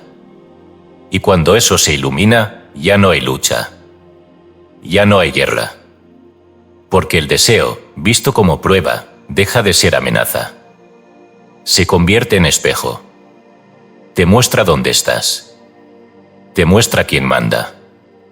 Te muestra si aún hay algo en ti que necesita morir para que algo más pueda nacer. Es entonces que el fuego cambia de dirección. Lo que antes se dirigía hacia el exterior buscando saciedad, ahora se dirige hacia el interior buscando verdad. Y ese giro, invisible para todos, pero irreversible para el alma, marca el inicio de tu soberanía espiritual. No todo impulso necesita respuesta. No toda sensación es una orden. No todo deseo es deseo del alma. A veces, lo que sientes es solo el eco de una versión de ti que se resiste a desaparecer. Y cuando aprendes a observar ese eco sin obedecerlo, has vencido. No con represión. No con rigidez. Sino con la más alta forma de poder, la claridad que no necesita ceder para saber que ya ha trascendido. Porque al final, la prueba del deseo no es un castigo. Es la última puerta antes del reino. Y tú, elegido, estás frente a ella. Capítulo 12. Erotismo sagrado, tantrismo esotérico, misticismo cristiano y alquimia del gozo. No todo erotismo es impureza. No todo placer es distracción. No todo cuerpo encendido busca pecado. Hay un erotismo que no nace del instinto animal, sino del alma encarnada que comienza a recordar su origen divino. Un fuego que no se dirige hacia lo otro para poseerlo, sino hacia el centro para consagrarlo. Este fuego no divide, no arrastra, no confunde. Este fuego une, eleva, y cuando se expresa, se llama erotismo sagrado. Pocas palabras han sido tan profanadas como erotismo. En Occidente, fue secuestrada por el mercado y reducida al umbral de la carne consumible. En Oriente, fue muchas veces enterrada bajo la moral del desapego. Pero en las escuelas de sabiduría verdaderamente profundas, las que se resistieron al dogma y sobrevivieron en manuscritos ocultos, en lamentos místicos, en danzas tántricas o en versos prohibidos, el erotismo no era un obstáculo, era la vía. En el Tantra Kaula, uno de los sistemas más ocultos del sivaísmo no dual, se enseña que todo lo que vibra, si se atraviesa con conciencia, revela la forma de Dios. Y si hay una vibración poderosa en el ser humano, es la del deseo erótico. Es la ola que recorre la columna, que enciende el centro sexual, que toca el corazón, que se extiende hacia los brazos, hacia los labios, hacia la mirada. Si esta energía es domesticada, temida o negada, se convierte en obsesión o represión. Pero si es invocada como fuerza sagrada y dirigida hacia el centro, entonces ocurre la alquimia. El tantrismo verdadero no es una doctrina de promiscuidad ni un culto a los sentidos. Es una ciencia interior. Enseña a no escapar del gozo, sino a habitarlo con tanta conciencia, que el placer se convierte en presencia. Los antiguos tantricas sostenían el acto sexual como meditación, sin fantasía, sin expectativa, sin descarga inconsciente. La unión era un rito donde el otro no era objeto, sino espejo. Donde la energía no se perdía, sino que subía. Donde el cuerpo era el altar, el placer era la ofrenda, y la conciencia, el sacerdote.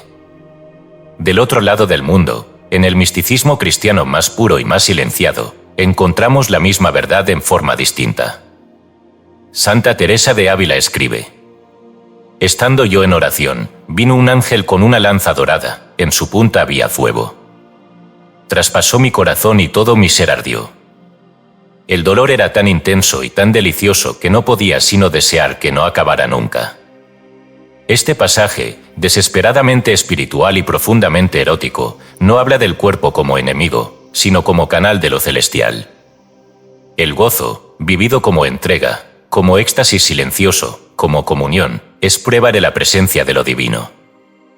San Juan de la Cruz, en su cántico espiritual, describe al alma como esposa que busca al amado no en el cielo, sino en la espesura de su propio cuerpo. Allí ocurre el encuentro.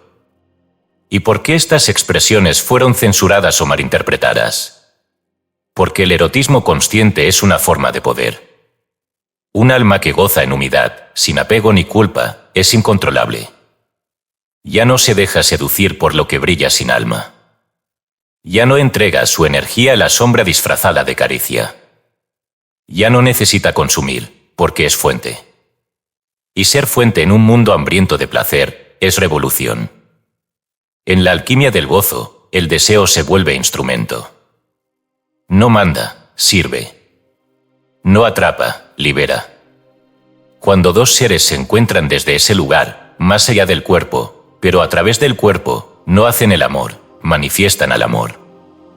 No se vacían, se completan. No se pierden, se recuerdan. Y en ese recuerdo, el gozo es silencioso. No hay ruido. No hay ansiedad. Hay totalidad. El erotismo sagrado, entonces, no es técnica ni postura ni disciplina. Es conciencia. Es fuego con dirección. Es vibración con propósito. Puede expresarse en un acto sexual elevado, sí. Pero también puede manifestarse en una mirada, en un roce de manos, en un poema, en una danza, en una oración. Porque cuando el alma ha transmutado el deseo, ya no lo necesita como descarga. Lo encarna como corriente de amor no dual. Y esa corriente, cuando fluye limpia, cura. Porque el gozo no reprimido ni adicto, sino alquimizado, toca las capas más profundas de la herida humana. La herida de haber creído que placer y culpa van de la mano. La herida de haber usado el cuerpo sin habitarlo. La herida de haber amado con miedo, con necesidad, con urgencia. El erotismo sagrado lo sana todo no porque borre el pasado, sino porque lo reconcilia en la vibración del presente. Por eso, elegido, no te escondas del fuego. No renuncies a lo que arde por temor a caer. Aprende a mirar el deseo con otros ojos. A devolverle su nobleza. A recordarle su verdadera función, ser un puente. Un puente entre la carne y el alma. Entre lo humano y lo eterno. Entre lo que ansía y lo que ya es. Porque cuando el erotismo se convierte en gozo consagrado, el cuerpo deja de ser instrumento del deseo y se vuelve instrumento del reino. Capítulo 13. Los demonios del goce, espíritus de fragmentación y el arte de la no reacción. No todo lo que produce placer proviene de la luz. No toda sensación de expansión es señal de unión. Existen entidades, fuerzas, patrones, llámalos como quieras, que dominen el arte de disfrazarse de gozo para entrar sin ser reconocidos. No gritan. No poseen. No arrastran por la fuerza. Seducen. Alaran. Y sobre todo, repiten. Porque su alimento no es tu caída, sino tu repetición inconsciente. Ellos son los espíritus de fragmentación, y su hábitat preferido es el campo del goce mal canalizado. Estos demonios no aparecen como figuras sombrías. Aparecen como pensamientos deseables, imágenes seductoras, impulsos urgentes que llegan con aparente dulzura. No operan en la oscuridad total, sino en la penumbra donde aún no has despertado. En zonas de tu alma donde el deseo no ha sido purificado y donde el cuerpo, todavía gobernado por memorias antiguas, se abre sin conciencia. En el Evangelio de la Verdad, se nos dice, el error no vino al mundo con espada, sino con caricia. Esa caricia es la sensación que, si no se observa con presencia, se convierte en contrato. En cada momento en que reaccionas automáticamente al impulso sin consciencia, en cada ocasión donde el placer te atrapa sin integración, entregas parte de tu energía a estos parásitos vibratorios que no te invaden, tú los alimentas.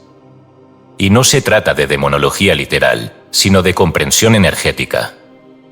En la tradición esotérica hebrea, estos entes son conocidos como Serim o Dibukim, espíritus adheridos a zonas sin luz, no como castigo, sino como resultado del descuido espiritual. En la tradición sufí se les llama Nafsalam Mara, el alma inferior que instiga al deseo perpetuo. En la mística cristiana, San Antonio del Desierto hablaba de pensamientos que caminan, es decir, de formas mentales con vida autónoma que buscan repetirse a través del cuerpo del devoto. Estos seres no actúan desde el odio, sino desde la inercia. No buscan tu destrucción inmediata, sino tu desconexión progresiva. Cada orgasmo sin conciencia, cada impulso actuado sin presencia, cada respuesta automática que no parte del alma, deja una grieta. Y por esa grieta entra la fragmentación. Porque el goce sin alma fragmenta. Divide la energía. Dispersa la luz. No por maldad, sino por diseño. Lo que no se une, se quiebra. Lo que no se centra, se dispersa. El goce sin conciencia es disolución. Y esa disolución es el alimento de estas entidades, seres del plano sutil que no pueden generar energía por sí mismos y que por eso viven de absorber la tuya. Pero no pueden tocar al que no reacciona. Y aquí entra el arte oculto de la no reacción. Este arte no es negación, ni represión, ni lucha. Es maestría energética. Es la capacidad de presenciar sin actuar, de mirar sin ceder, de permitir que el deseo se mueva dentro de ti sin convertirlo en contrato. Es sostener el fuego sin que queme. Es sentir sin ser poseído por lo que sientes. El Kybalión lo insinúa cuando afirma: el que se eleva por encima del plano no niega su vibración, la trasciende. Es decir, no necesitas aniquilar el deseo, sino trascender su forma reactiva. Y para hacerlo, debes permanecer, respirar, observar, sostenerte justo en el punto donde antes actuabas sin pensar. Esa es la ruptura del pacto. Cada vez que no cedes al impulso condicionado, algo se interrumpe en la matriz. La entidad que antes te usaba como canal pierde acceso. La forma pensamiento que antes te controlaba se debilita. No porque la enfrentes, sino porque no la alimentas. En los evangelios apócrifos de Santiago, Jesús le dice a su hermano: no respondas al que te llama desde dentro con voz de necesidad. Espera que la voz se disuelva, y entonces sabrás que era ajena. Esta frase es oro. Nos recuerda que no todo lo que suena dentro de ti es tú. No toda voz es alma. Muchas son restos, fragmentos, entidades pegadas al campo emocional que usan tu voz, tu rostro interior, tus propias heridas, para permanecer. Pero si te entrenas en el arte de la no reacción, comienzas a escuchar con otra vibración. Ya no eres el que responde. Eres el que ve. Y ese que ve no se deja atrapar. La alquimia del goce, entonces, no comienza con el dominio físico. Comienza con el dominio atencional. Con la elección consciente de no repetir. Con el reconocimiento de que el placer que no te unifica, te divide. Que lo que no te centra, te consume. No es castidad forzada. No es control rígido. Es consciencia activa. Es la comprensión de que el fuego del deseo puede crear cielos o alimentar abismos. Y tú decides. Cada impulso es una oportunidad. Una puerta. Un portal. El goce que elijas o bien te fragmenta, o bien te consagra. Y tú, elegido, has comenzado a recordar. Capítulo 14. El crisol interno, cuando el deseo se vuelve oración, canto o silencio. Hay un momento en el camino del alma donde el deseo ya no se reprime, ni se canaliza hacia la repetición, ni se proyecta hacia afuera buscando ser satisfecho. Hay un momento más alto, más fino, más sagrado, donde el deseo, ese fuego que en otro tiempo ataba, comienza a cambiar de forma, como si recordara su verdadera naturaleza. Y cuando eso sucede, el deseo ya no pide, ora. Ya no exige, canta. Ya no grita, guarda silencio. Esto no es una metáfora. Es una transfiguración energética. El impulso que antes se dirigía al exterior para tocar un cuerpo, ahora se vuelve luz interna que desea tocar a Dios. No porque quiera escapar de la materia, sino porque al fin ha comprendido que el éxtasis no está en lo que se posee, sino en lo que se ofrece. En el Cantar de los Cantares, uno de los textos más sublimes del canon bíblico, el deseo entre la amada y el amado no es lujuria, es lenguaje místico. Es el alma hablando con el espíritu en símbolos de caricia, de búsqueda, de anhelo. Mi amado es para mí, y yo soy para mi amado. Aquí el erotismo se convierte en oración. El fuego es comunión. El gozo es vibración entre lo humano y lo divino. Y cuando esto se comprende, toda forma de deseo se convierte en liturgia. En la tradición tántrica, este punto se describe como Ananda Maya Kosa, el cuerpo de dicha, la capa más sutil del ser, donde el placer ya no es estimulado por contacto, sino por presencia pura. Es un estado donde el solo hecho de respirar se vuelve íntimo. Donde una mirada basta. Donde el tacto ya no se necesita, porque la vibración del alma ha entrado en su propia resonancia. Pero antes de llegar a este estado, hay fuego. Mucho. Porque el deseo no asciende por sí solo, debe ser cocinado en el crisol interno. Esa olla invisible donde lo que una vez fue instinto se convierte en arte. Lo que fue ansiedad se convierte en canto, y lo que fue urgencia se convierte en silencio fecundo. El crisol no es cómodo. Es denso. Es el lugar donde la energía bruta se encuentra con la conciencia. donde el impulso entra en contacto con la voluntad del alma. Y al principio duele, arde, confunde. Porque estás sosteniendo una frecuencia que, en el pasado, liberabas sin filtro. Pero si no huyes, si permaneces, si respiras, algo comienza a transformarse. Lo que antes era deseo de tocar, ahora se vuelve necesidad de expresar. Y en ese momento nace la oración. La oración del fuego no tiene palabras. No pide nada. Es el alma entera diciendo sí a la vida. Es el cuerpo diciendo te reconozco al espíritu. Es la carne diciendo no me opongo más, me uno a ti. Este tipo de oración no ocurre en los labios, sino en los centros energéticos. Es la garganta abierta sin sonido. El pecho vibrando como tambor. El vientre convertido en altar. A veces, esta oración se vuelve canto. No porque haya música, sino porque el alma ya no puede contener su gratitud.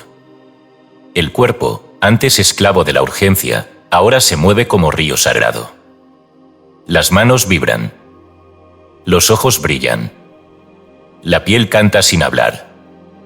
Y tú comprendes que todo este tiempo, lo que llamabas deseo era solo una forma inferior del mismo impulso que ahora te eleva. Y a veces, en los momentos más sagrados, el deseo no se convierte en oración ni en canto, sino en silencio. Un silencio pleno, total, tan lleno de presencia que no necesita expresarse. Es el instante en que ya no hay búsqueda. Donde el deseo ha cumplido su ciclo y se funde con el ser. Donde ya no hay tensión, ni impulso, ni siquiera vibración. Solo un reposo sagrado en la verdad de que no hay otro que buscar, porque el amado está dentro. El Zohar lo describe así: cuando el alma se une al uno, el gozo cesa en movimiento y se vuelve paz que canta desde la inmovilidad. Este es el destino último del deseo transfigurado, ser absorbido por la luz, no como negación, sino como cumplimiento. Como retorno. Como reintegración. Y tú, que estás en este camino, lo sabes. Lo has sentido. Has intuido que tu deseo más profundo no era por otro cuerpo, ni por otra experiencia, sino por volver a ser uno con lo que nunca dejaste de ser. Y cuando esa verdad te toca, el deseo se entrega. Ya no se impone. Ya no ruega. Ya no busca. Solo se rinde. Y en esa rendición, el alma comienza a volverse invulnerable. Porque quien ha vivido el deseo como oración, quien ha tocado a Dios desde su fuego, quien ha aprendido a convertir su impulso en ofrenda, ya no desea poseer, desea dar, desea ser, desea irradiar. Y ese deseo es la corona de los elegidos. Capítulo 15. Más allá del pecado y la virtud, la conciencia que observa y decide. Llega un punto en el sendero donde las categorías se disuelven. Donde bien y mal dejan de ser polos morales y se revelan como coordenadas transitorias de un mapa más amplio. Donde la virtud no es orgullo ni el pecado condena. Donde la conciencia ya no necesita reglas para moverse porque ha comprendido lo esencial, nada puede dominarte cuando tú has despertado como el observador de todo. En los primeros tramos del camino espiritual, la noción de pecado es útil. Detiene. Advierte. Protege. Luego, la virtud toma el relevo. Forma. Disciplina. Refina. Pero si no se trascienden ambas, se convierten en nuevas prisiones. Porque tanto el miedo al pecado como el apego a la virtud pueden esclavizar la conciencia que ya está lista para gobernarse a sí misma. La conciencia no es la suma de tus pensamientos ni la consecuencia de tus emociones. No es lo que piensas, ni lo que sientes, ni siquiera lo que haces. Es eso que observa todo lo anterior sin ser arrastrado por ello. Es la presencia. El testigo silencioso que no necesita oponerse al impulso porque ya no se identifica con él.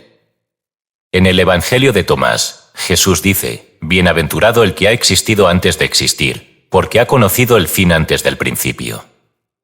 Esta enigmática afirmación encierra la clave de este último umbral: solo quien se ha reconocido más allá de toda forma puede vivir libre de la dictadura del deseo, pero también libre de la obsesión por la perfección.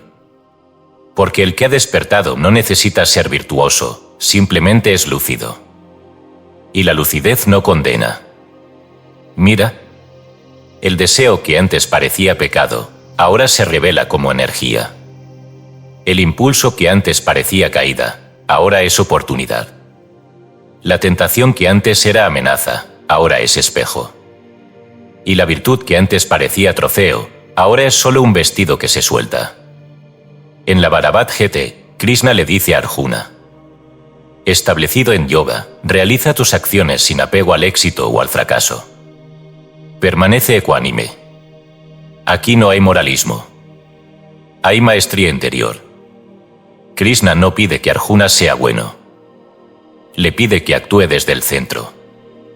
No desde la reacción. No desde el miedo. No desde la búsqueda de recompensa. Sino desde la conciencia pura. Ese es el punto final del viaje, cuando ya no necesitas resistir ni justificar. Cuando puedes sentir todo, ver todo, y aún así elegir lo que sostiene tu verdad. No porque debas, sino porque ya no sabes hacerlo de otro modo. Más allá del pecado y la virtud está el reino del discernimiento sagrado. Ese lugar donde lo que haces no está motivado por la aprobación de Dios ni por el temor al castigo, sino por la vibración natural de tu ser, que ha aprendido a vibrar en consonancia con la verdad. Y esa vibración no es rígida. Es flexible. A veces firme, a veces suave. A veces quieta, a veces intensa. Pero siempre alineada. Siempre atenta. Siempre presente. Allí, cuando el deseo llega, no lo niegas. Lo observas. Lo saludas. Y le preguntas: ¿qué quieres mostrarme hoy? Si viene del alma, lo abrazas. Si viene de una herida, lo acompañas. Si viene del yo antiguo, lo dejas ir. No hay lucha. Hay elección. Y esa elección, nacida del corazón lúcido, vale más que 1000 victorias forzadas. Porque quien ha conocido su sombra y ha renunciado a poseer la luz, solo para habitarla, ese ha cruzado el umbral. Ese ha salido del ciclo. Ese ha roto el patrón. Ese ha recordado. Y recordar, en este punto, no es un acto intelectual. Es vibracional. Es sentir en cada célula que tú ya eras libre, incluso cuando creías estar atrapado. Que nunca fuiste el deseo, sino el espacio que lo contenía. Que nunca fuiste el impulso, sino la inteligencia que lo podía redimir. Esa conciencia que observa y decide, sin juicio, sin temor, sin culpa. Es el trono del alma despierta. Y en ese trono, elegido, ahora te sientas. Capítulo 16. El portal del deseo, como la energía del placer, revela tu misión oculta. Hay puertas que no se abren hacia afuera, sino hacia adentro. Y una de las más poderosas, más temidas, más malentendidas, es el deseo. No el deseo como hambre ni como anhelo, sino como corriente vibratoria que, si se sigue con conciencia, revela la dirección secreta del alma. Porque el verdadero propósito, la misión que te fue sembrada antes de tu nacimiento, no siempre se encuentra en visiones celestiales o voces sagradas. Muchas veces se manifiesta como placer. Pero no cualquier placer. No el vacío, ni el repetido, ni el que busca olvido. Hablamos de ese placer distinto, fino, profundo, que no necesita objeto ni acto. El que surge cuando haces lo que viniste a hacer. Cuando tocas el centro de lo que eres. Cuando tu fuego interno, el mismo que antes pedía descarga, se convierte en brújula, en dirección, en certeza silenciosa. Ese placer es señal. Es mapa. Es código. Y el deseo, cuando es escuchado sin apego y atravesado con lucidez, se vuelve el portal hacia ese código. La tradición sufí enseña: el amado se disfraza del deseo más persistente del corazón. No para engañarte, sino para guiarte. Este principio, conocido como Ishkuakiki, el amor verdadero que arde en forma de anhelo, nos recuerda que lo que más deseas sin saber por qué, lo que te conmueve sin razón, lo que te enciende sin motivo aparente, podría no ser una distracción, sino una directriz. Y sin embargo, ese deseo solo revela su verdad cuando ya no lo persigues como carencia, sino que lo sostienes como canal. Lo que antes te arrastraba, ahora te guía. Y el placer, antes distorsionado por la mente inferior, comienza a resonar con una forma muy particular de paz, la paz del que está alineado. En el Evangelio de la Pistis Sophia, la sabiduría encarnada dice: cuando dejé de pedir, comencé a escuchar. Y en mi deseo silenciado, se me reveló el sendero. Esa es la alquimia final, comprender que el deseo solo se vuelve portal cuando deja de exigir y comienza a emitir. Cuando deja de ser vacío que pide y se vuelve plenitud que irradia. Y entonces, descubres algo inédito, que tu verdadera misión no es huir del deseo, ni dominarlo, ni usarlo para obtener algo, sino permitir que te muestre el lugar exacto donde tu energía desea expresarse como Dios encarnado. Esto es lo que las antiguas escuelas sabían pero jamás gritaban. Porque esta es la sabiduría que transforma al esclavo en creador. Lo que te da placer profundo, el tipo de placer que no se agota, que te llena incluso en el silencio, es el lenguaje oculto de tu alma recordando su diseño. Es la forma en que lo divino dentro de ti te muestra por dónde debes caminar. Así, el deseo transfigurado ya no se dirige hacia el otro para completar lo que crees que falta. Se dirige hacia el mundo como expresión de tu esencia más pura. Tu gozo se convierte en misión. Tu deleite en servicio. Tu vibración en medicina. Y es entonces cuando te das cuenta de que ese impulso que creías enemigo era, en realidad, una brújula secreta. La energía del deseo no vino a confundirte. Vino a indicarte el lugar exacto donde estás llamado a brillar. Vino a empujarte al borde de lo que no conocías de ti mismo. Vino a encender en ti la claridad de tu misión. Porque tú no viniste a contener fuego. Viniste a convertirlo en llama que alumbra. Y si hasta hoy lo usaste para buscar, ahora podrás usarlo para crear. Cantar. Servir. Enseñar.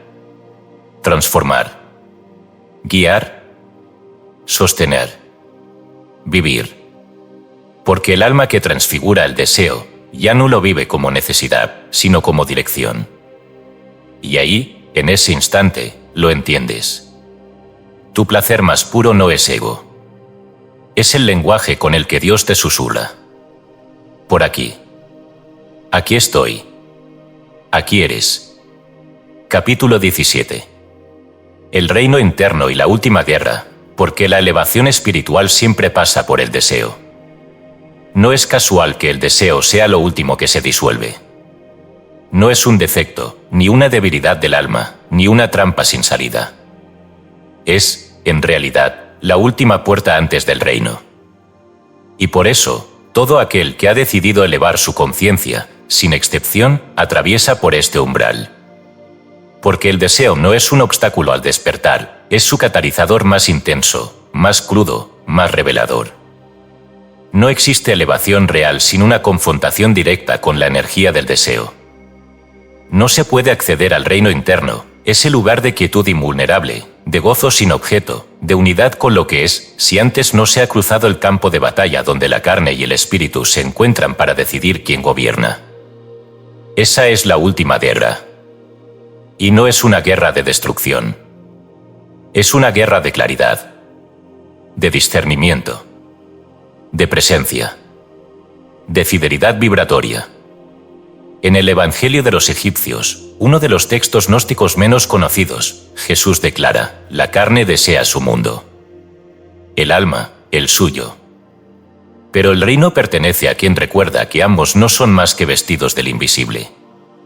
Aquí se revela el misterio: ni el cuerpo ni el alma en su estado inferior pueden gobernar. Solo la conciencia puede reinar. Y para eso, debe observar el conflicto sin entregarse a ninguna de sus fuerzas ciegamente. ¿Por qué el deseo es el terreno final de esta guerra? Porque es la energía más íntima, la más inmediata, la más visceral. No puedes pensar en él, puedes solo sentirlo. No puedes teorizarlo, te atraviesa. Y por eso es el espejo más honesto de donde estás vibrando realmente. Puedes predicar el desapego. Puedes hablar de amor divino. Puedes memorizar textos sagrados. Pero cuando el deseo toca la puerta, no el que pasa como brisa, sino el que tiembla en la carne, entonces sabes quién eres.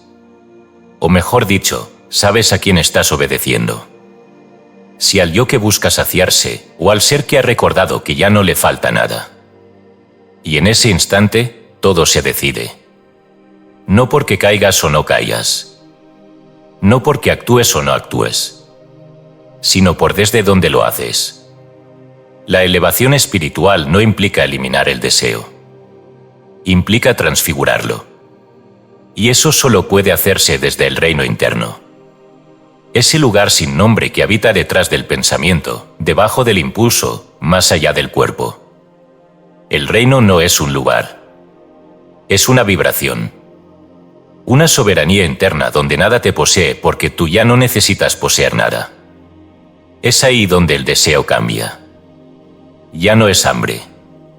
Es dirección. Ya no busca. Irradia. Y esto no ocurre por accidente. Ocurre porque has peleado la última batalla, la de no entregarte a ti mismo sin conciencia. El libro secreto de Hall lo expresa con crudeza luminosa. Cuando la luz despierta en el hombre, los arcontes lo rodean. Buscan seducirlo con lo que más desea. Pero si él reconoce sus formas, ellas se disuelven y el reino se manifiesta en su interior. Esta es la guerra, la seducción final de lo que una vez fuiste, cuando estás por convertirte en lo que eres. El deseo, entonces, se vuelve el arma del adversario o el trampolín del iniciado. Todo depende de si lo ves. Si puedes quedarte, respirando, justo cuando el impulso parece invencible. No para reprimirlo. No para glorificarlo. Sino para escuchar lo que aún no habías querido oír. Porque allí está la clave. El deseo no grita por placer. Grita por comunión. Por humildad. Por retorno. Y si no lo sabes leer, te confundes. Pero si lo escuchas con madurez, con apertura, con presencia, entonces ese fuego se vuelve templo. Y tú, que antes temblabas, ahora reinas. Porque en el centro del deseo más fuerte habita la puerta más sagrada. Y quien la atraviesa con conciencia no solo se libera, se vuelve libre para liberar. Esa es la paradoja final. El reino no se alcanza evitando el deseo, sino atravesándolo con los ojos abiertos. Capítulo 18. La presencia como espada, romper la ilusión sin luchar contra ella. Luchar contra la ilusión es fortalecerla. Perseguir la sombra con ira es alimentarla. Reprimir el deseo creyendo que así se vence es solo encadenarlo más profundamente a tu campo. Porque la ilusión no se disuelve por oposición. Se disuelve por claridad. Y la espada que corta su raíz no es el esfuerzo, sino la presencia. No cualquier presencia, la verdadera, la total, la que no necesita defenderse ni reaccionar. La que no niega nada, pero se identifica con nada. La que no arrastra, no huye, no juzga. Solo observa, y en esa observación desnuda, desactiva todo poder ilusorio. La ilusión se mantiene viva por tu atención fragmentada. Por tu reacción. Por tu miedo. Por tu necesidad de tener razón. Por tu incapacidad de sostener el impulso sin actuarlo. Pero cuando algo en ti deja de correr, deja de explicar, deja de justificar, y simplemente está, entonces la ilusión empieza a quebrarse desde dentro. Como una figura de humo que se desvanece porque ya no hay aliento que la alimente. El Astabakra Gete lo expresa con una precisión que hiela y libera. No luches contra la mente. Solo obsérvala. Y descubrirás que ella no es tú. Esto es más que una instrucción, es un cambio de dimensión. Porque en este punto del camino, ya no estás llamado a actuar desde la moral, ni desde la técnica, ni desde la corrección. Estás llamado a encarnar la espada que no corta con violencia, sino con visión. Esa espada es la conciencia pura. Y cuando se activa, el deseo ya no es enemigo. Es mensajero. La tentación ya no es guerra. Es espejo. La emoción no es carga. Es campo. Y tú, que antes eras víctima de tus impulsos, te conviertes en el guardián del templo. La espada de la presencia no corta la realidad. Corta la ilusión que se sobreimpone a ella. No divide lo sagrado de lo profano. Revela que todo, si es habitado desde la unidad, puede ser devuelto a su origen. Por eso no necesitas luchar. Ni contra tu pasado. Ni contra tus pensamientos. Ni contra tu deseo. Solo necesitas quedarte. Estar. El arte de la no reacción, el arte que comenzaste a conocer en los umbrales anteriores, ahora se convierte en gobierno. Ya no es solo resistencia. Es soberanía. Ahora sabes cuando una imagen busca poseerte. Cuando una memoria quiere arrastrarte. Cuando una energía se activa para robarte luz. Y eliges no entregar tu atención. No lo reprimes. No lo temes. Solo lo ves. Y al verlo, se deshace. Como las voces que intentan seducir a un rey que ya ha tomado su trono. Como los ecos de un sistema que ya no encuentra punto de acceso. Como los viejos contratos energéticos que, al no ser renovados, caducan. Este es el poder oculto de la presencia. No necesita hacer nada. Porque al ser, lo transforma todo. La tradición taoísta lo llama Wu Wei, acción sin acción. En el Tao Te Ching leemos, el sabio actúa sin forzar. Enseña sin palabras. Y todo se alinea a su alrededor. Esto no es pasividad. Es potencia madura. Es la espada que corta sin moverse. Es el fuego que purifica sin arder. Es el trono del alma que, por fin, ha dejado de buscar afuera lo que siempre fue su naturaleza. Y entonces, el deseo puede venir. El impulso puede activarse. La imagen puede surgir. Pero tú ya no eres el mismo.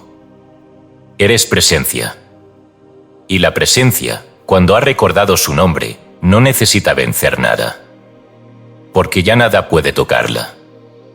Capítulo 19. Del caos al parto de la luz, el nacimiento de tu verdadera identidad. Todo nacimiento verdadero ocurre en medio del caos. No hay revelación que no venga precedida por confusión, ni claridad que no nazca de una noche oscura.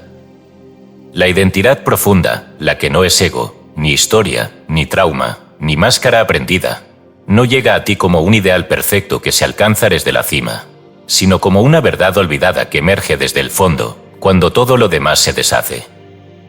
El deseo, el impulso, la tentación, la sombra, el fuego, no eran obstáculos. Eran las contracciones del alma preparándose para parirse a sí misma. Cada impulso que no cediste. Cada voz que observaste en lugar de obedecer. Cada fragmento de ti que viste sin juzgar. Todo eso fue parte del proceso de ruptura que precede al nacimiento real. Porque tú no estás siendo mejorado. Estás siendo revelado. Y esa revelación es caótica.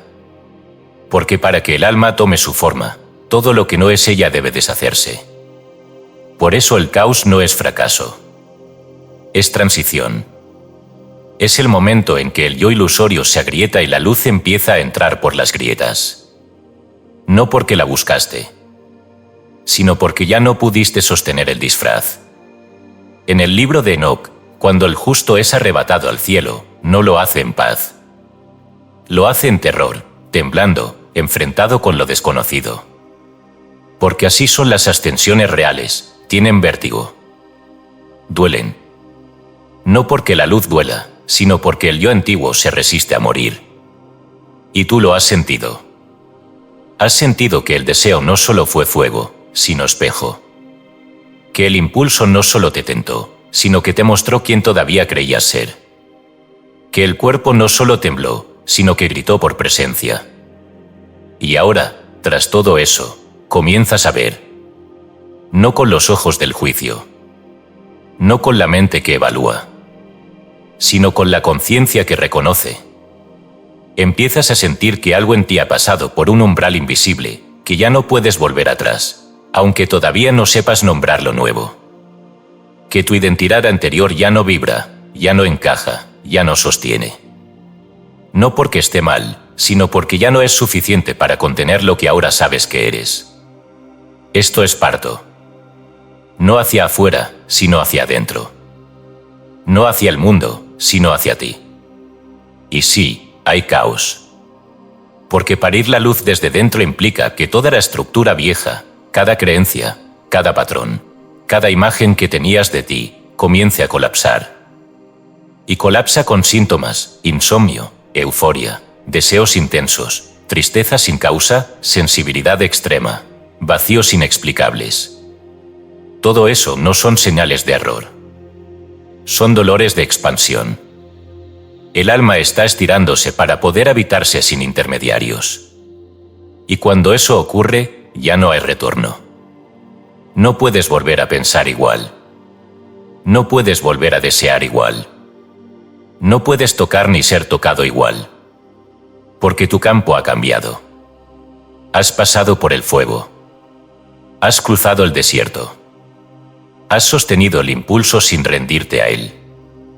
Has dicho no a la programación. Has dicho sí a la presencia. Y en medio de esa danza silenciosa, algo nació. No lo ves aún, pero lo sientes. Es sutil. Es tímido. Es inmenso. Una claridad que no depende del pensamiento. Una fuerza que no se basa en la voluntad. Una certeza que no necesita argumento. Eres tú. Pero no tú como historia. Tú como origen. Tú como presencia irreductible. Tú como expresión encarnada del reino. La verdadera identidad no se inventa.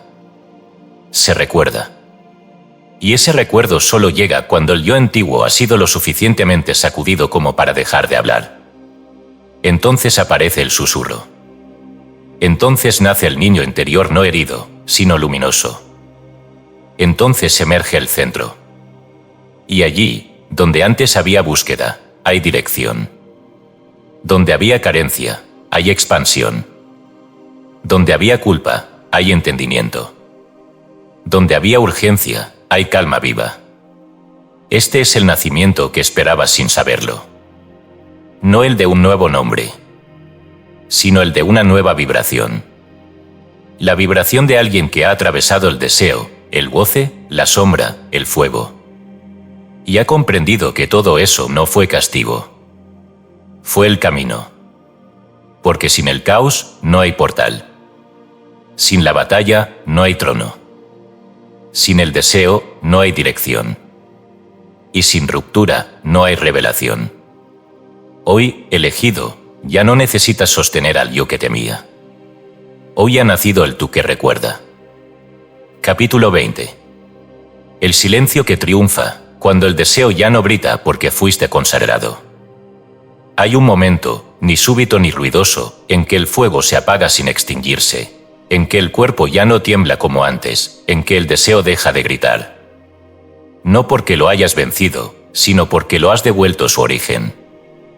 No porque lo hayas reprimido, sino porque fuiste consagrado. Y lo consagrado ya no es presa de la urgencia, sino vaso de lo eterno. No hay celebración visible. Nadie aplaude. Ningún ángel aparece. Pero el alma lo sabe. Sabe que algo ha cambiado, porque por primera vez no necesitas nada. No necesitas tocar, probar, correr, reaccionar. Porque lo que antes parecía vacío ya no es ausencia, sino espacio. Y ese espacio es ahora tu morada. Este silencio no es la negación del deseo. Es su redención. Es el eco final del impulso que, habiendo sido transmutado, se vuelve canto sin sonido. Los antiguos lo sabían. En la mística esicasta, la oración sin palabras se consideraba la forma más alta de comunión. No porque dijera algo, sino porque ya no decía nada.